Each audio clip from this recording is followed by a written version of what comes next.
Good afternoon, everyone. Princess Etch here. Today I'm going to teach the basics of drawing a circle on an Etch-a-Sketch. This is one of my most requested things to teach how to do, so I'm going to begin this by doing a brief demonstration to show you what I'm going to do. So this is a circle that I'm drawing on an Etch-a-Sketch in real time. Now, I promise you that I make it look a little easier than it might be to most of you when you're just learning. And here we are. So here's a circle. So I'm going to erase this and start my stylus over here near the center. And the first thing I want to talk about is the knobs on an Etch-a-Sketch and what they do. So you have little helpful icons above each knob, which helps you to determine what the stylus does when you move it.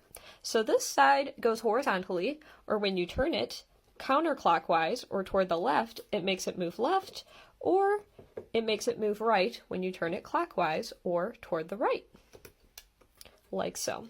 So then we have the vertical knob here, so that's the right knob, and when you turn it clockwise, it makes the line go upward, or when you turn it clockwise, or counterclockwise, my bad, it makes the line go down.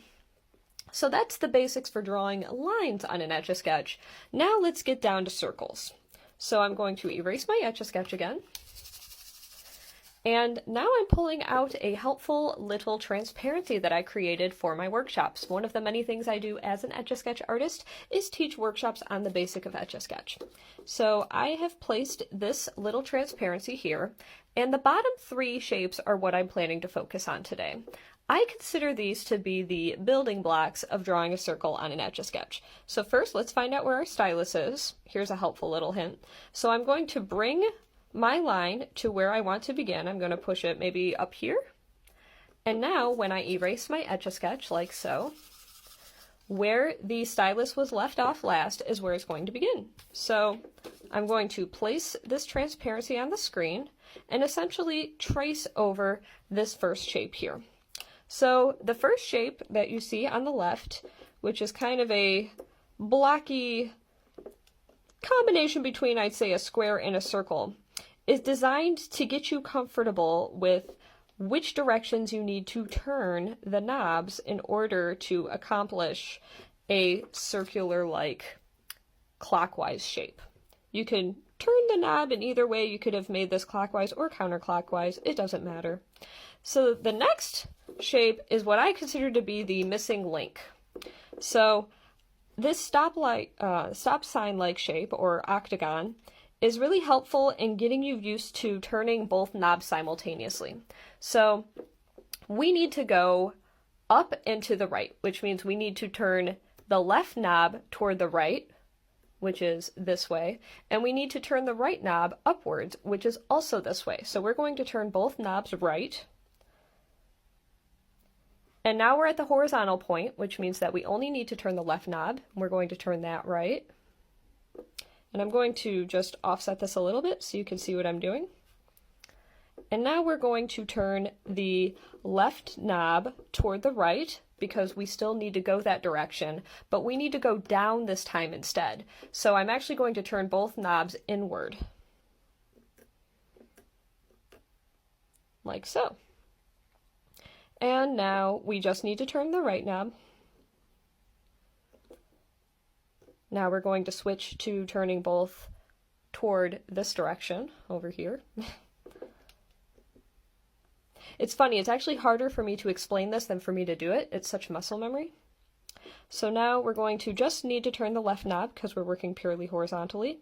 And the last step is to turn both so that we're going this direction. So that means that we need to turn upwards and toward the left. So this one we're turning both outwards, essentially. There we go. And so now we have what I would call like a stop sign-like shape. Now what I really like about this shape here, and I'm retracing it right now as you might see, is that it's allowing you to get more comfortable with the exact configuration you need to turn the knob consistently in order to create the circle. So now for the hard part. Now this, I'm probably not going to be able to explain as adequately as I possibly can, but A circle is so difficult because you need to be turning both knobs simultaneously in different directions at different points and at different speeds. So if you think of this like slopes, whereas this one we were doing the same speed for each edge of the octagon, for this one we're going to have to start creating curves, which means that we're going to have to slow down turning one knob while turning the other more quickly. So at the beginning of this circle here, you'll notice that it's a pretty intense upward vertical slope, which means we're going to need to turn the right knob, or the vertical knob, more quickly than the left knob. And I'm going to do this slowly so that I can show you. I like explaining drawing a circle in 4 quadrants because that's essentially what I feel like I need to do when I'm drawing one. So let's take it nice and slow. We're starting with this. We have to go faster in the beginning, and then near the center of this quadrant, we're going to be turning both at the same speed, and then at the end, we're going to be turning this more quickly while this side slows down, because near the end of that quadrant, it's going to be more horizontal in nature. Okay, so here we go. You'll see the left knob's not turning much. Now they're turning the same rate, and now the right knob's not turning much, but I had to turn the left knob more. So I like to stop at that corner right there, or, you know, this chunk of the end of the quadrant, so to say.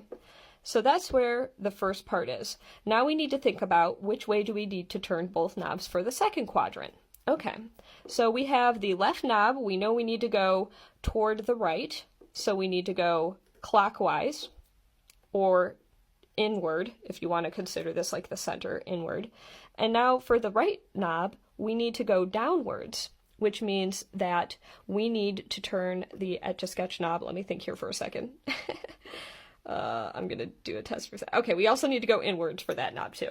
Like I said, this is more muscle memory for me, so it's ironically more difficult for me to explain it. So, as we've done with the first quadrant, we understand that at the beginning of this quadrant, we are going to need to turn this knob more quickly than this knob in the beginning, and then at the center of the quadrant, we'll be turning them both essentially at the same speed. And then at the very end, we're going to be turning the right knob more quickly than the left knob because we're going to be more vertical in that part of the quadrant. So here we go. And I'm taking it nice and slow. Now, I'm using a transparency right now that I've created for my workshop classes, but you don't need a transparency to practice this. In fact, one really helpful thing to use is if you set a quarter on top of your Etch-a-Sketch or any small circular object that you can use as a guide. One of the benefits of using a transparency is that you can see inside of the circle as well if you go off track versus an opaque quarter or any coin you have where you can't see if things kind of go awry. So now that we've finished the second part of the circle, we will now figure out which way do we need to turn both of the knobs for the third part of the circle. Okay, so we know that we need to go toward the left, so we need to turn the left knob this way, and we need to go down more, so we're going to continue turning the right knob this way as well. So, okay. Here we go. I'm going to place this transparency back over here just to keep it kind of consistent. And as you remember, here we go, there's the third quadrant. At the beginning, I had to turn the right knob more quickly because I was going more vertical. And then near the end, I had to turn, did I say left knob there? I meant the right knob more quickly in the beginning and then the left knob more quickly at the end. Whereas in the middle, I was turning both at almost the same exact speed.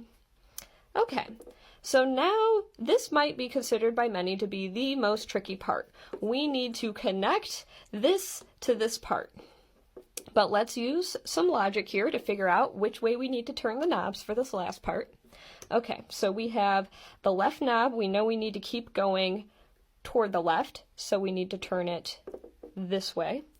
And the right knob, we're now going up, so now we need to turn it this way. There we go, that way.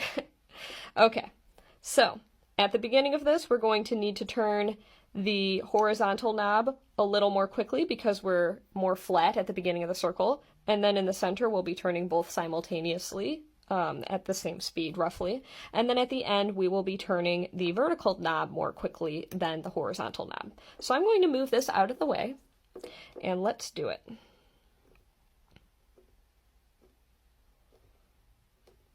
All right. So here is the circle that I just finished. Like I said, I use this transparency. If anybody is interested in further tutorial videos, I do have a series of transparencies that I use for my in-person workshops, but I have been considering selling them as some sort of a remote workshop option. So something I'm happy to discuss in future videos. Feel free to leave a comment below if that would be of interest to you. But otherwise, like I said, you can use a small coin or any circular object that can fit on your Etch-a-Sketch, depending on whatever size you use. But that is how I like to describe drawing a circle on an Etch-a-Sketch. Now don't worry if your first circle didn't turn out exactly how you wanted it to be. I promise you that it took me many years to get to where I am as an Etch-a-Sketch artist. I promise my first circles were very potato-like. So don't stress out if you find that your circles aren't perfect, and practice makes perfect. The more you do this, the better you're going to get. Many people might find that their circles look a little bit more like diamonds for a while. Just remember that when you get to those top, bottom, left, and right regions, that you need to turn the respective knob much more in those areas to help smooth it out. So the more you practice, the better you're going to get, and I hope that this tutorial helps you in learning how to draw a circle. Thank you so much for watching, and I guess stick around for more videos. If you are interested in more tutorials in the future, I would be happy to consider them. So thanks again. Dang nabbit! I missed the express. Looks like I'm gonna have to take the Stanford Local.